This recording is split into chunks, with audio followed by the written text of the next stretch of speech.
Students, welcome all of you in the maths class once again. आज हम start करने जा रहे हैं एक्सरसाइज 11.3 और 11.3 से पहले हमने 11.1 और 2 को कंप्लीट कर लिया था। 11.1 एक्सरसाइज में हमने स्क्वायर और रेक्टेंगल के बारे में पढ़ा था, उसका एरिया और पेरीमीटर कैसे फाइंड होता है ये हमने सीखा था। उसके बाद हमने 11.2 एक्सरसाइज में पैरेललोग्राम और ट्राइंगल के एरिया कैसे फाइंड होते हैं वो हमने सीखा था। तो आज हम एक्सरसाइज 11.3 स्टार्ट कर रहे हैं और इसमें हम सीखने जा रहे हैं कि सर्किल का एरिया और सरकमफ्रेंस या पेरीमीटर हम किस तरह से फाइंड करते हैं। तो सबसे पहले हमें एक्सरसाइज स्टार्ट करने से पहले हम समझ लेते हैं सर्किल, क्योंकि सर्किल तो हम सब ने पढ़ा ही हुआ है। लास्ट ईयर 6th क्लास में भी हमने सर्किल के बारे में पढ़ा था। एक बार थोड़ा सा रिवाइज कर लेते हैं। सर्किल आप सब जानते ही हैं, जैसे हमारे पास कोई बैंगल हो, सर्किल का एग्जांपल सबसे अच्छा एग्जांपल है, अपने आसपास देख सकते हैं। तो सर्किल हम एक प्लेन फिगर है जिसको हम अपने पेपर पे बना सकते हैं। उसका एक सेंटर होता है, सेंटर इसका यहाँ होता है मिड में, तो इसको सेंटर को मैंने ओ ले लिया है। यहाँ पर सेंटर से लेके अगर मैं सर्किल के किसी भी पार्ट को ज्वाइन कर दूं तो ये इसकी रेडियस होती है, ये आप सबको पता होनी चाहिए, जिसको हम आर से शो करते हैं।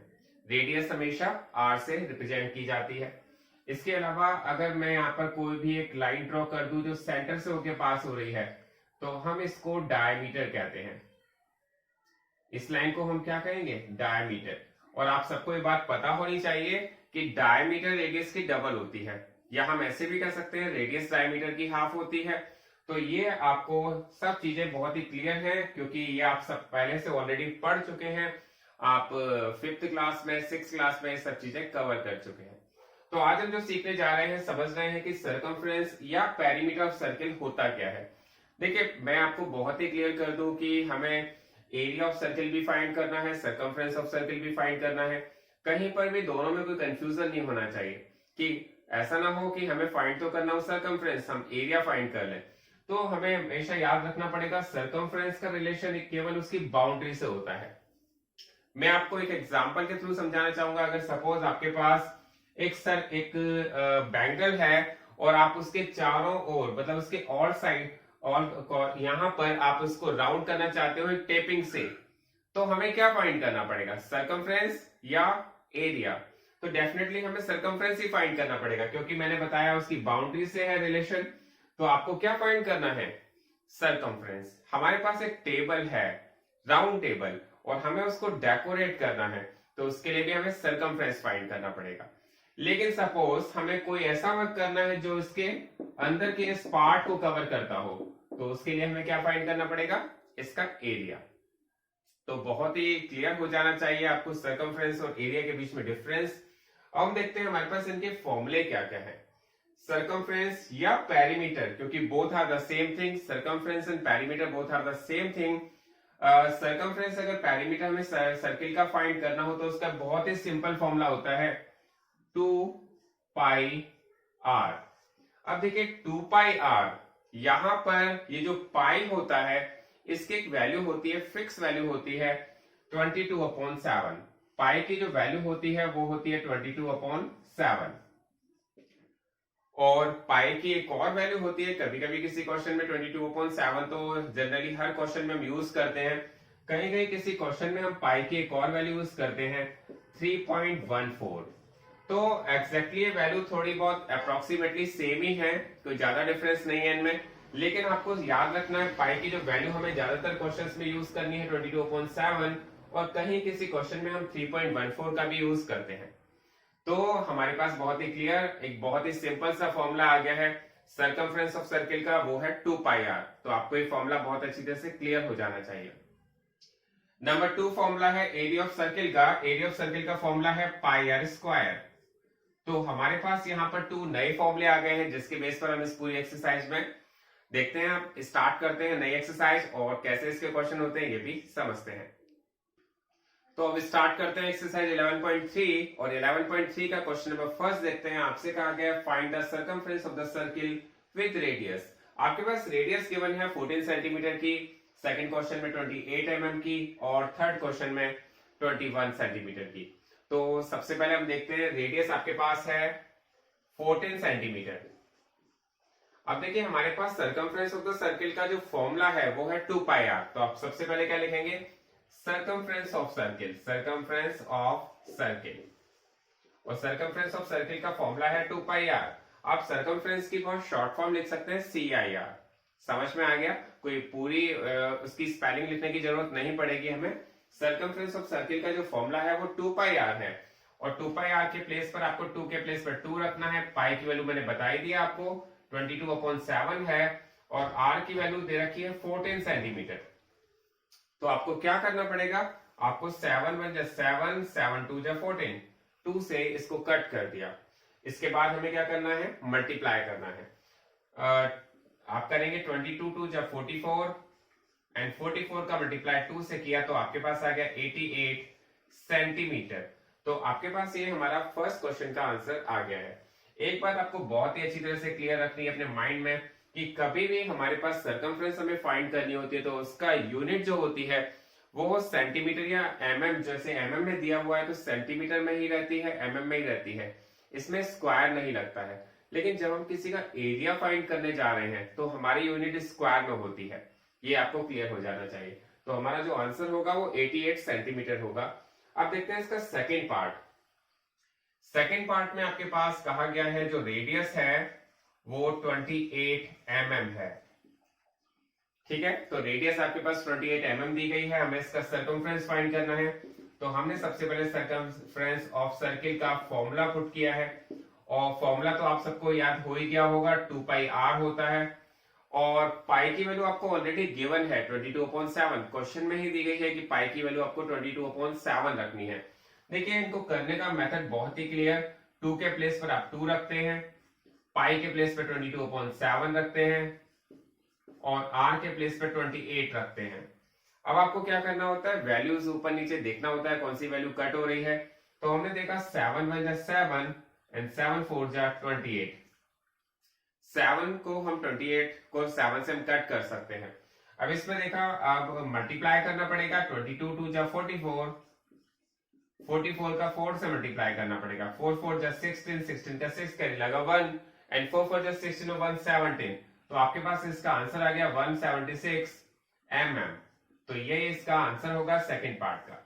अब देखते हैं इसका थर्ड पार्ट। थर्ड पार्ट भी आपको बिल्कुल सेम मेथड से ही करना है। क्वेश्चन नंबर 3, इसकी जो रेडियस गिवन है वो 21 सेंटीमीटर है, और आपको क्या फाइंड करना है, इसका सर्कमफ्रेंस। तो आपने लिखा circumference of circle. Circumference of circle का फॉर्मूला होता है 2 पाई आर। तो रेडियस आपके पास इसके 21 सेंटीमीटर है, 2 के प्लेस पर आपको 2 रखना है, पाई के प्लेस पर 22/7 रखना है, और आर के प्लेस पर 21 रखना है। आपको समझ में आएगा होगा, क्योंकि हम सबसे पहले फॉर्मूला लिखते हैं, फॉर्मूले के नीचे हम उसकी वैल्यूज रखते हैं। अब देखते हैं 7 से 21 कट जाता है, 7 3 जा 21, 22 2 जा 44, एंड 44 को 3 से मल्टीप्लाई करेंगे तो आपके पास आ जाएगा 4 3 जा 12 का 2 करी लगा 1, 4 3 12 और 1 13, 132 सेंटीमीटर। 132 सेंटीमीटर ये इसका आंसर होगा। ये क्वेश्चन यहाँ पर कंप्लीट हो गया। अब देखते हैं इसका सेकंड क्वेश्चन। सेकंड क्वेश्चन में आपसे कहा गया find the area of circle. अब आपको एरिया फाइंड करना है। एरिया फाइंड करने के लिए दिया है, तो रेडियस आपके पास फर्स्ट क्वेश्चन में ए पार्ट में दी गई है 14 mm। तो हम देखते हैं हमारे पास रेडियस अगर 14 mm है तो हम इसका एरिया कैसे फाइंड करते हैं। रेडियस आपके पास 14 mm है, एरिया ऑफ सर्किल का फॉर्मूला आप सबको आना ही चाहिए। एरिया ऑफ सर्किल का फॉर्मूला होता है पाई आर स्क्वायर। देखिए यहाँ पर बहुत ही सिंपल 2 फॉर्मूले यूज हो रहे हैं। सर्कमफ्रेंस ऑफ द सर्किल अगर फाइंड करना हो तो 2 पाई आर फॉर्मूला हमें याद रखना है, और एरिया ऑफ सर्किल अगर हमें फाइंड करना हो तो फॉर्मूला है पाई आर स्क्वायर। अब पाई आर स्क्वायर है तो पाई के प्लेस पे आपको 22/7 रखना है, क्योंकि पाई की वैल्यू तो 22/7 ही होती है। आपके पास क्वेश्चन में भी गिवन है 22/7। रेडियस के प्लेस पर आपको 14 रखना है, लेकिन जो स्क्वायर है इसका मतलब ये है कि 14 का मल्टीप्लाई आपको 2 टाइम्स करना है। ये आपको क्लियर हो जाना चाहिए। इसका मतलब 14 का मल्टीप्लाई 2 टाइम्स करना है, 14 × 14। अब हम इसको कट करते हैं, 7 1 जा 7, 7 2 जा 14। आपके पास अब आ गया 22 2 जा 44। अब आपको 44 का मल्टीप्लाई 14 से करना है। अब आप मल्टीप्लाई कर दीजिए, 14 4 जा होता है 56, 56 का 6 करने लगा 5, 14 4 जा 56, एंड 56 और 5 हो जाता है 61। तो आपके पास इसका जो आंसर आ गया 616 mm स्क्वायर। तो एक बात आपको बहुत अच्छी तरह से क्लियर हो जानी चाहिए, क्योंकि हम एरिया फाइंड कर रहे हैं तो एरिया में जो यूनिट होती है वो स्क्वायर में होती है, स्क्वायर यूनिट ऑलवेज रखी जाती है। तो हमारे पास इसका जो आंसर आ गया है 616 mm स्क्वायर। अब देखते हैं इसका बी पार्ट। बी पार्ट में आपके पास इसका डायमीटर दिया गया है। अभी तक हम जितने भी क्वेश्चन कर रहे थे उसमें सभी में इसकी रेडियस दी गई थी, लेकिन इस क्वेश्चन में हमारे पास डायमीटर गिवन है। आपको पता होना चाहिए जब डायमीटर आपके पास गिवन होती है तो सबसे पहले हमारा काम होता है उससे रेडियस फाइंड कर ले। तो हम यहाँ पे लिखेंगे सबसे पहले we have diameter is equal to 49 metre, then radius is equal to 49/2 metre.